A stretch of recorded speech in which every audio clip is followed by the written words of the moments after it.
대통령이 존재할 수 있을까? 헌법주의자 대통령의 반헌법적 몰락이다. 정작 헌법 정신, 법치주의를 강조했다지만 자신은 계엄 선포로 반전 막장극으로 몰락을 했다라는 겁니다. 국익을 위한 책임과 도리를 다해라. 여기서 이제 대통령으로서의 자격이 또 한번 테스트가 되겠죠. 윤통은 헌법주의자를 자처해왔다. 검사 시절 후배들에게 나는 헌법주의자라고 얘기해왔는데 과연 그럴까요? 하지만 지난 2년 8개월 동안 윤통의 헌법소를 의심할 만한 사안들이 지속적으로 불거져 왔다.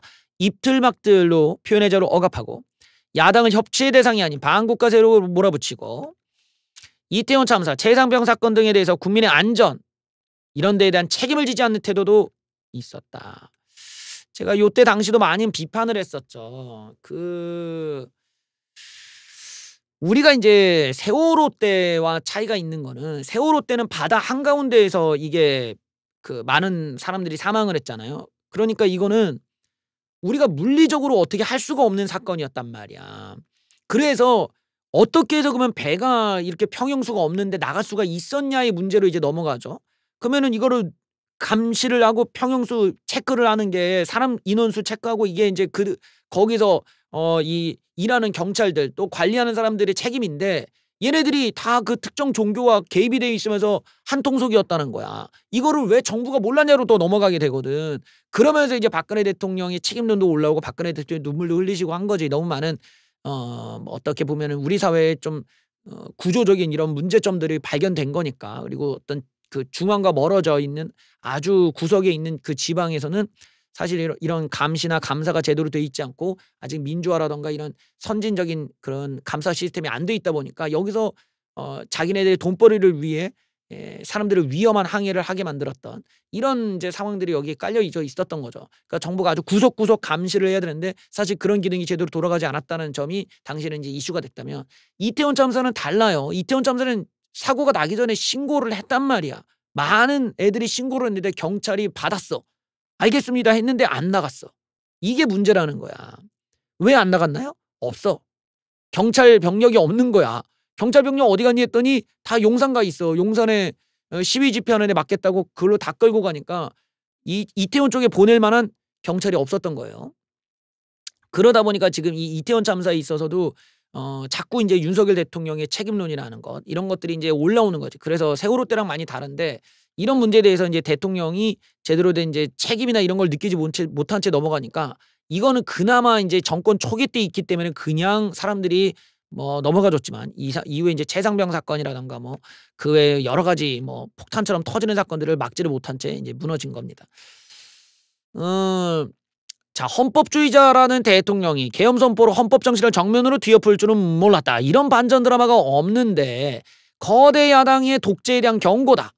국가 기능의 붕괴를 받고 자유민주주의의 헌정체제를 수호하기 위한 불가피한 조치였다는 약간 좀 황당한 어처구니 없는 궤변으로 들린다. 이겁니다. 망상적 자기 확신과 분노로 일관한 윤통의 담화에서 법적 정치적 책임 문제를 회피하지 않겠다는 말만은 믿고 싶었지만 그것도 빗나가고 있다.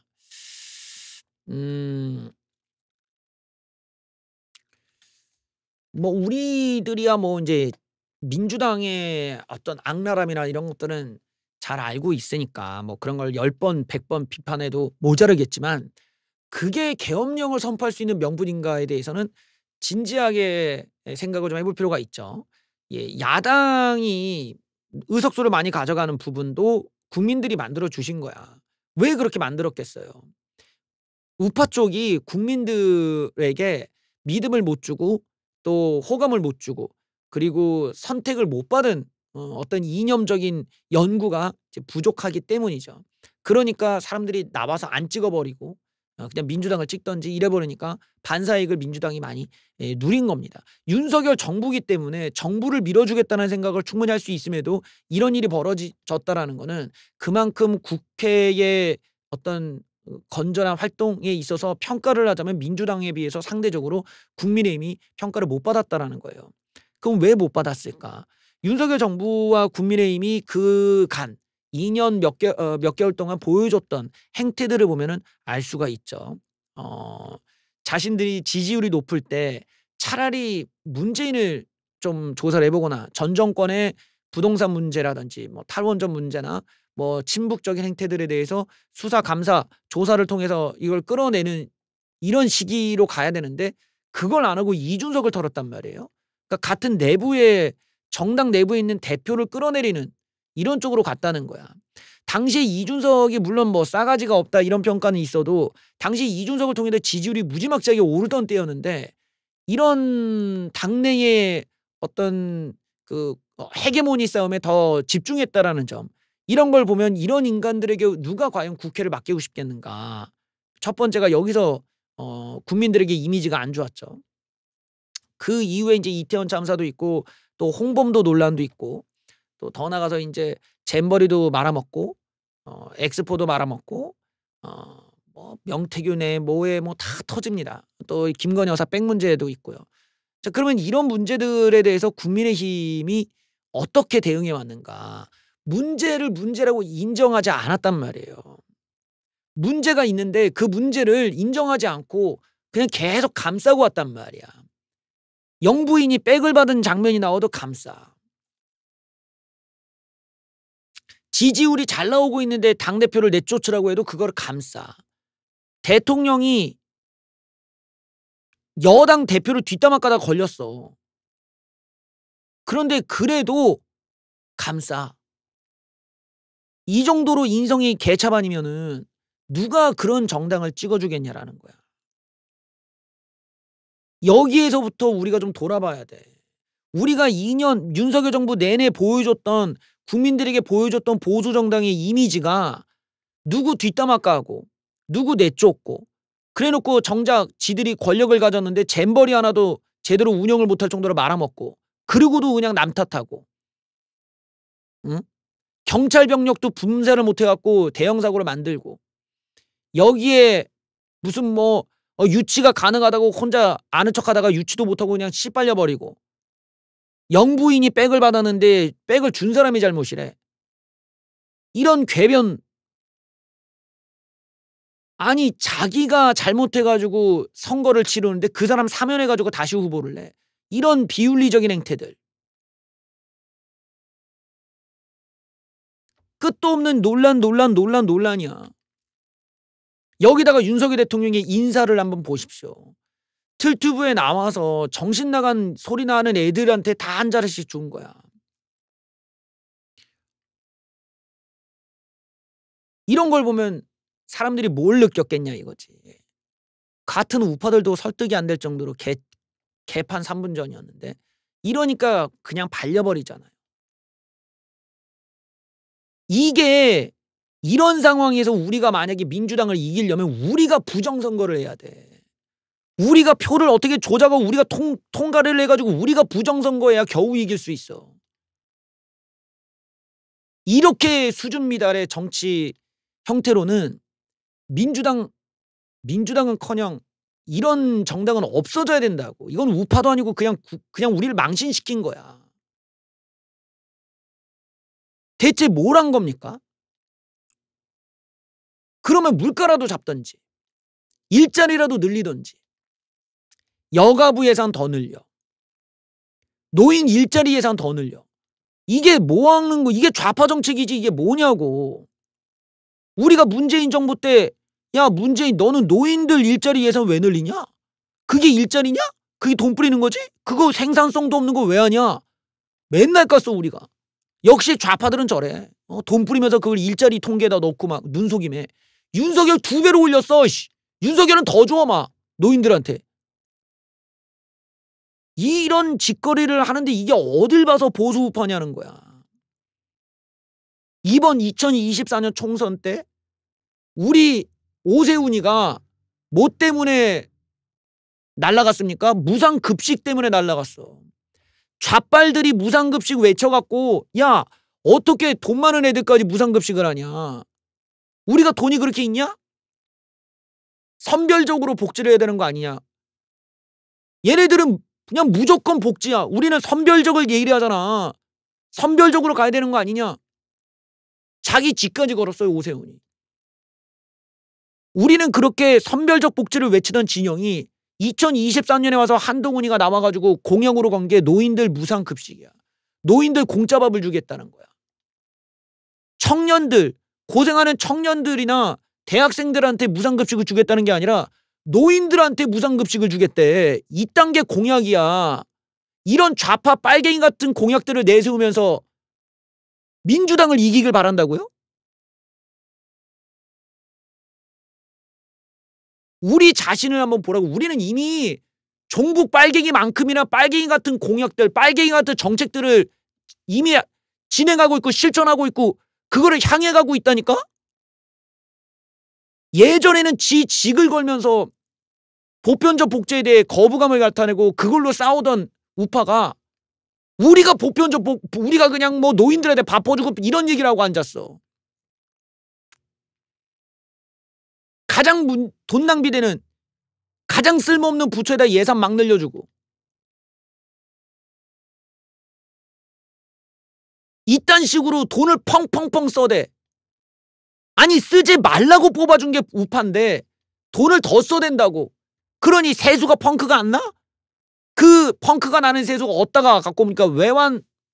매평채 갖고 와고 우리 달러 이렇게 오를 때 막으라고 쓰는 매평채 끌고 와가지고 그걸로 돌려가지고 막고 있어.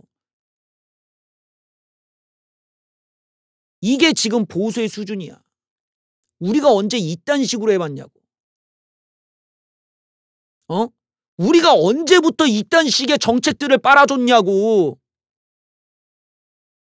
한동훈의 아니 국민의힘의 정책에서 노인들 공짜밥이 나올 때 귀싸대기를 날려야 돼. 이 빨갱이 같은 놈아, 이 좌빨놈아 이러고 나갔어야 된다고. 근데 그런 대가리가 있나? 없어요. 이 새끼들은 오직 사전투표를 하냐 본투표를 하냐 이딴 병신 같은 소리만 하고 있어. 그딴 거는 좌빨들이 하던 얘기 아니야. 뭔가 우리가 우파가 가는 길, 우파가 향해 가야 되는 길, 원래 우파라는 거 어디서 그러면 증명받을 건데 젠장 맞을. 이제는 부정선거를 얘기해야 우파고 그걸 까면은 좌파가 돼 있어. 저쪽이 돼 있다고. 그러면은 세상 돌아가는 거 얘기 안 할 거야? 윤석열 정부의 정책, 공약, 여기에 좌빨적인 마인드들 이거는 그냥 냅두고 뭘로 우파 좌파를 구별하는데. 이제 좌파 구별이 없어. 그냥 둘 다 돈 뿌리자. 그냥 마구 뿌리자. 국가가 주도해서 막 뿌리자야. 막 뿌리자. 그러면 자유가 아니잖아요. 왜 자유주의 진영이 작은 정부를 추구합니까? 국가가 돈을 뿌리기 시작하면 국가의 권력이 비대해지기 때문에 그래. 더 많은 공무원을 뽑아야 되고 더 많은 세수가 필요하기 때문에 그것들이 뭐가 되냐고. 독재가 되고 공산주의가 되는 거야. 우리는 반공주의잖아. 공산주의를 반대하기 때문에 정부가 작아져야 된다고 주장을 하기 때문에 복지 예산을 줄이자고 얘기하잖아요. 근데 지금 우리는 그런 논의 안 합니다. 노인들한테 돈 뿌려주면 좋아해. 거기에 대해 필터링이 없다고. 근데 어떻게 선거를 이깁니까? 야당은 더 뿌리겠다는데. 야당은 더 뿌리겠대. 지역 화폐로 그냥 더 뿌려갖고 10% 20% 이걸 할인해주겠다. 그냥 다 뿌려 막. 이게 뭐냐. 나라가 씹창이 나는 거야.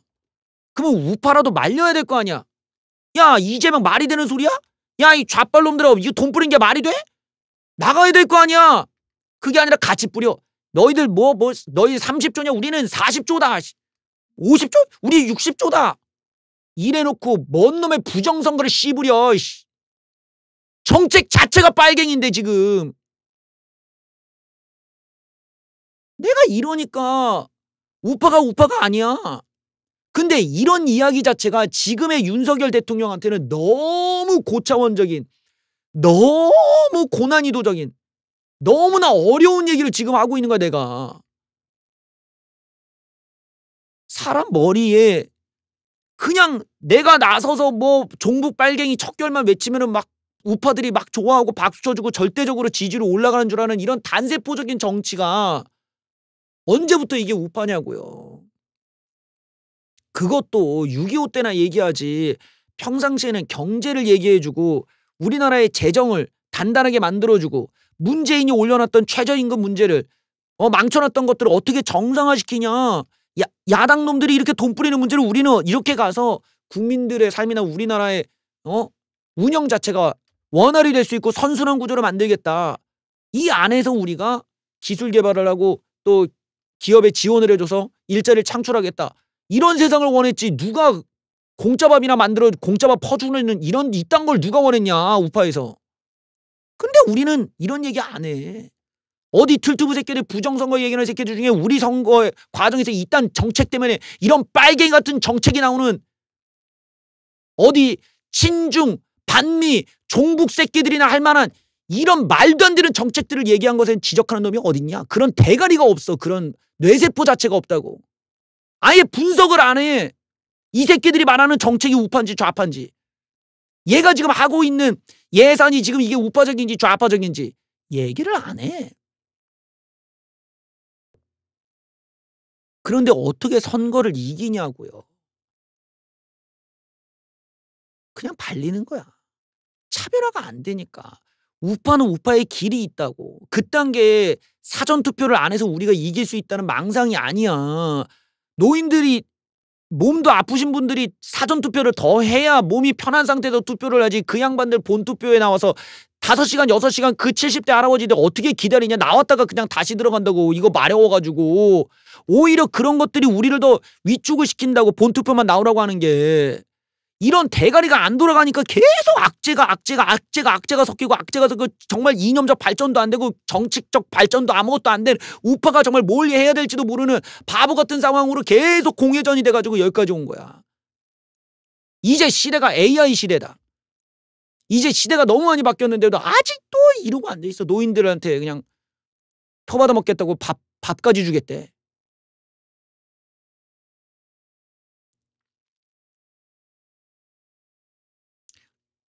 결국에는 이제 우파가 윤석열 대통령이 이런 우파의 관점에서 너무 잘못 배운 거야.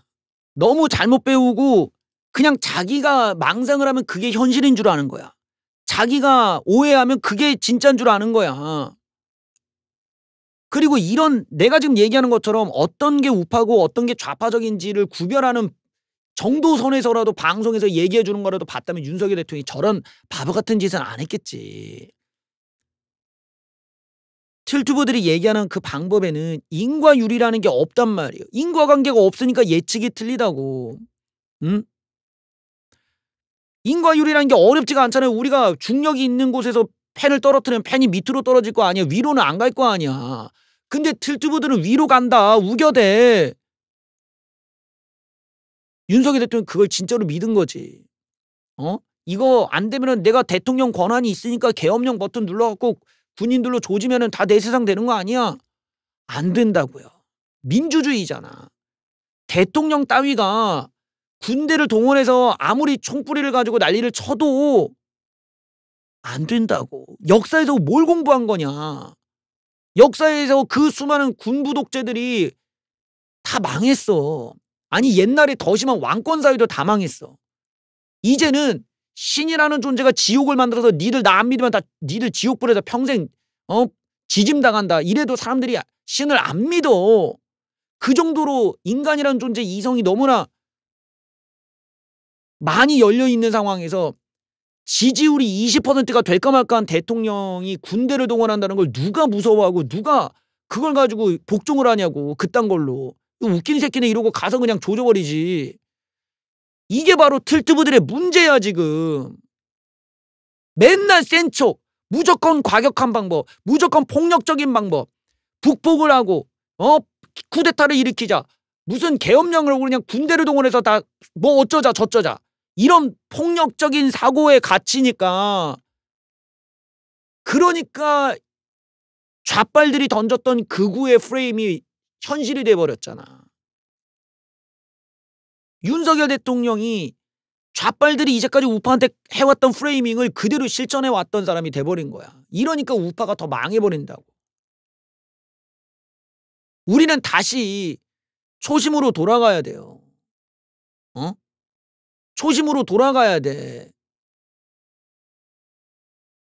우파가 선별적 복지를 얘기하고 세수를 강화하고 또 공장을 짓는 기업들에게 지원 정책들을 많이 해주고 기술 개발에 더 많은 돈을 투자를 해주고 그런 걸 통해서 이 나라가 우리가 이 작은 나라에 자원도 안 나오는 나라에서 어떻게 부가가치를 만들 수 있는지를 고민하는 그 우파의 초심으로 돌아가야 된다고.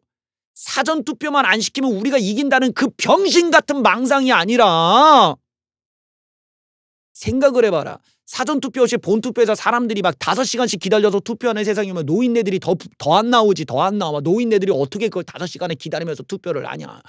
대가리가 있으면 좀 생각을 해봐라. 응? 지금도 사람들이 분산이 돼도 본투표 때 그렇게 사람들이 줄 서서 투표해야 되는데 그런 대가리로 어떻게 이 나라의 경제를 살리고 선순환 구조를 만들고 우파적인 얘기를 하고 자유를 어떻게 늘릴 거냐. 이러니까 우리가 지는 거예요. 이념, 정책, 미래, 비전, 경제, 성장, 발전, 근대화, 자유의 확장을 얘기하는 게 아니라 잔머리 굴려서 우리가 사전투표만 없애면 우리가 이길 텐데. 세상이 그렇게 단순합니까? 어? 왜 아예 그렇게 치면 그냥 뭐 민주당 애들 그냥 다 잡아다가 그냥 사형시키면 우리가 이길 텐데 하지 그러세요. 그런 식의 극단적 방법, 그런 식의 단순한 방법이 사람들에게 동의가 안 된단 말이에요. 우리는 그렇게 이기는 게 아니라 우리의 이념으로, 우리의 실력으로, 우리의 설득으로, 우리의 팩트로 국민들을 설득해서 민주당을 압도를 해야 돼. 끝없이 잔머리, 끝없이 유치함, 끝없이 유화적인 망상, 아주 단순한 단세포적인 주장들, 그딴 걸로 무슨 한 방에 역전을 하고 이게 무슨 로봇 만화냐고. 나쁜 놈이랑 딱 처음에 왔다 나쁜 놈한테 귀싸대기 맞고 안 되겠다 합체하자 이러면은 뭐 합체해가지고 필살기 쏘면 나중에 역전하는 무슨 로봇 만화야? 그딴 거는 현실에 없다고. 없으니까 만화로 그리지. 있으면 실사화했지. 그러니까 좀 이런 부분에서 이런 유화적인 정치, 윤석열 대통령의 이런 유화성이라는 게 이런 데서 발견이 된다는 거야. 너무 어려워 지금. 너무 애 같잖아. 그것도 계속 잔머리 오죽 가면 헌법재판소에서 니들 제재받는다 그러다가 이런 경고까지 받습니까? 검찰총장 출신이 이거는 망신이야 망신. 나 같은 학고 유튜버도 서결이 형 이러면 안 돼요. 서결이 형 이거는 불리해져. 헌법재판소는 그런 식으로 하면 안 돼. 형님 이거는 성실하게 임해야 돼. 학고 유튜버도 아는 거를 검찰총장이 몰라. 얼마나 답답한 지금 상황인지 우리가 좀 돌아봐야 될 것입니다.